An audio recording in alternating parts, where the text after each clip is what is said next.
Dear legal aspirants, सभी को ये रहता है कि यार सीपीसी को कैसे पढ़ा जाए, how to remember the sections of, किसके सेक्शन, सीपीसी के 1908। भाई सीपीसी अपने आप में काफ़ी वास्ट सब्जेक्ट है। अगर आप सीपीसी में हम बात करें तो 158 सेक्शंस हैं इसके अंदर, जो और इसके साथ में स्केड्यूल के अंदर 51 ऑर्डर्स हैं, और ऑर्डर्स में अपने आप में बहुत ज़्यादा रूल है। जैसे ऑर्डर नंबर 21 में तो 106 रूल है। तो अभी जब आपका एग्ज़ाम है 12 ऑफ फेब को और आपके पास अराउंड 40 डेज हैं, क्योंकि 2 दिन तो आप न्यू ईयर सेलिब्रेशन में भी लगा देंगे। अब इतने कम समय में सीपीसी को कैसे पढ़ा जाए, हम बात करने वाले हैं सीपीसी की। सबसे पहले हम बहुत शॉर्ट फॉर्म में सीपीसी के ऊपर सीधा से ये समझेंगे कि सीपीसी का स्ट्रक्चर क्या होता है। सीपीसी मतलब civil procedure code, by name itself ये क्या है, एक प्रोसीजरल लॉ है जो किसको गवर्न करता है, सिविल प्रोसीडिंग्स को। तो सिविल केस का स्ट्रक्चर कैसे होता है, सबसे पहले कोई भी एक बंदा होता है जिसको हम कहते हैं प्लेंटिफ या फिर डिफेंडेंट। प्लेंटिफ और डिफेंडेंट में क्या है, प्लेंटिफ जिसको राइट चाहिए और डिफेंडेंट जिसकी लायबिलिटी बनाई जा रही है, यानी कि केस करने वाला और जिसके खिलाफ केस किया गया है। प्लेंटिफ सबसे पहले एक प्लेंट फाइल करेगा। स्ट्रक्चर को अगर आपने समझ लिया ना तो आपके लिए बहुत सारी चीज़ें इजी हो जाएंगी। सबसे पहले एक प्लेंट फाइल करेगा कोर्ट के अंदर। प्लेंट होने के बाद वहाँ पे क्या किया जाएगा, सम्मन भेजा जाएगा किसको, आपके डिफेंडेंट को। डिफेंडेंट को सम्मन जाएगा। डिफेंडेंट उसके बाद क्या करेगा, अपनी रिटर्न स्टेटमेंट देगा। रिटर्न स्टेटमेंट के बाद क्या होगा, उन रिटर्न स्टेटमेंट का एक एग्जामिनेशन किया जाएगा। देखिए इसी प्रोसीजर में पढ़ना हमें पूरा। एग्जामिनेशन हो गया, देखा जाएगा कि लोगों ने क्या एडमिट किया और क्या एडमिट नहीं किया। इसके लिए हम उनसे क्या करेंगे, बहुत सारे सवाल पूछेंगे, क्वेश्चंस पूछे जाएंगे और उनसे डॉक्यूमेंट भी मांगे जाएंगे। ठीक है, फिर उसके बाद उन दोनों के बीच में झगड़ा क्या है ये चीज़ डिसाइड कर दी जाएगी।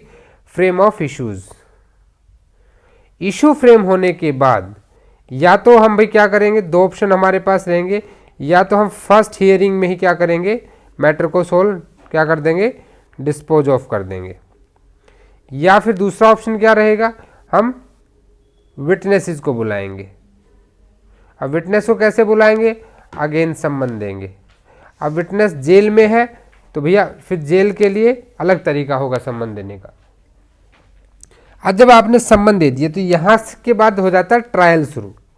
अब ट्रायल जब होने लगा तो भाई विटनेस का क्या होगा, जो विटनेस आएंगे पार्टीज होंगे उनका क्या होगा, फिर से एग्जामिनेशन होगा। अब इन सब बातों को हम एफिडेविट के थ्रू लेंगे। भाई विटनेस बुलाना है तो कुछ ना कुछ टाइम चाहिए, उसके लिए हमें एडजॉर्नमेंट करनी पड़ेगी। एडजॉर्नमेंट होगी और उसके बाद सारी बातें सुनने के बाद हम क्या करेंगे, we will give a decree which is followed by judgment. ठीक है, अब इससे अगर कोई बंदा सेटिस्फाइड नहीं है तो वो कहाँ जाएगा, वो आपका अपील के प्रोविजन में जाएगा। ये मोटे तौर पे ना आपका एक सिंपल सा स्ट्रक्चर मैं बता रहा हूँ। पहले अपने माइंड में इतनी चीज़ों को रखिए सो दैट कि एक स्ट्रक्चर आपके दिमाग में रहे। अब यहाँ से देखना शुरू कीजिए। भाई सबसे पहले क्या था, प्लेंटिफ और डिफेंडेंट थे, पार्टीज टू सूट। क्या है, parties to suit. Parties to suit क्या है, ये आपका ऑर्डर 1 है।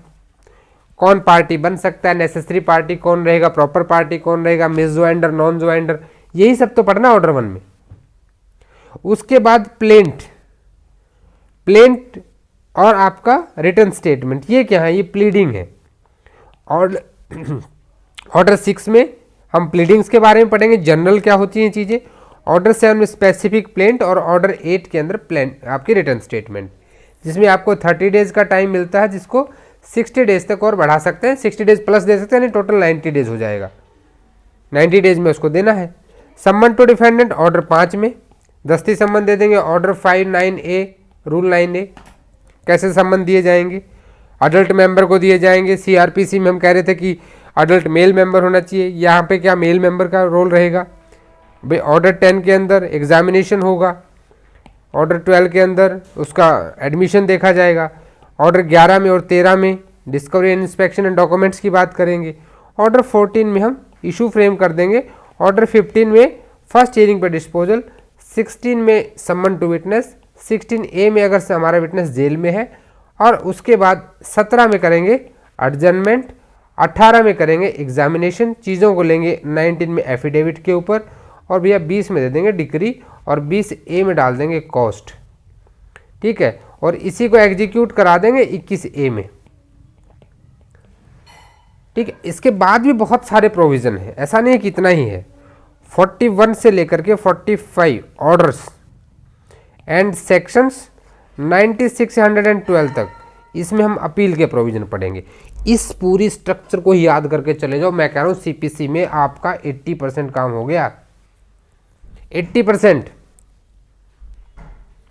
कभी भी आप अगर प्रीवियस ईयर क्वेश्चंस को PYQ को देखेंगे ना, स्पेशली यूपी के संदर्भ में, देखिए अगर आपने पूरा बेरेक्टा पढ़ने बैठ गए ना, तो मैं बता रहा हूँ अभी आपके पास टाइम नहीं है। You have to read pre oriented. और प्री ओरिएंटेड कैसे पढ़ा जाना, इसके लिए एक स्पेशल वीडियो में लेकर आ रहा हूँ, जहाँ मैं सेक्शंस में ये बताऊँगा आपको कि कौन से सेक्शंस आपको पढ़ने चाहिए, और सेक्शन के अंदर से क्या क्वेश्चन पहले बन चुका है और क्या बनने की संभावना है। प्री ओरिएंटेड पढ़ना है। सिविल स्ट्रक्चर को समझिए, बिल्कुल उसी स्ट्रक्चर के हिसाब से। बहुत ईजी है CPC, बहुत ज़्यादा ईजी है। अगर आपको डिटेल टॉपिक चाहिए कोई, तो सब सारे प्लेलिस्ट है CPC की, आप अपने चैनल पर जाइए, सारी प्लेलिस्ट के अंदर आपको मिल जाएगी वहाँ पे। ठीक है, उसके बाद क्या होगा, अब CPC को मेंस के एंगल से कैसे पढ़ना है। देखो भाई, मेंस का टाइम अभी आपके पास नहीं है, मेंस के लिए अलग प्रिपरेशन चाहिए, मेंस के लिए अलग टाइम चाहिए। अभी आपका टारगेट सिर्फ और सिर्फ प्री होना चाहिए, क्योंकि आपके पास हार्डली 1.5 मंथ है। तो अभी CPC का मैं एक छोटा सा स्ट्रक्चर आपको समझाऊंगा।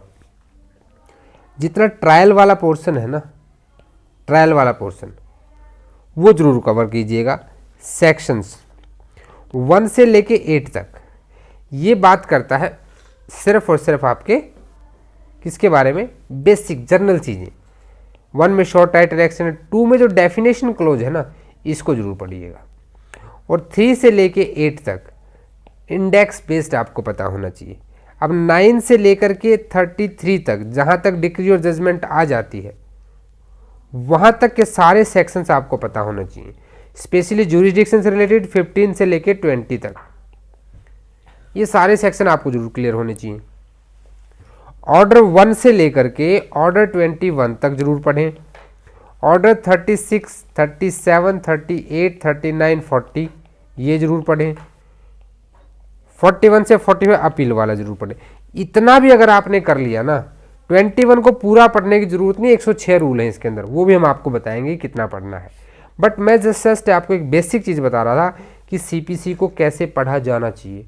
अब इसकी डिटेल चीज़ों के लिए अगला वीडियो देखिएगा, जिसमें आपको मैं सेक्शंस के में बिल्कुल डायरेक्ट में बताऊंगा कि आपको क्या पढ़ना है।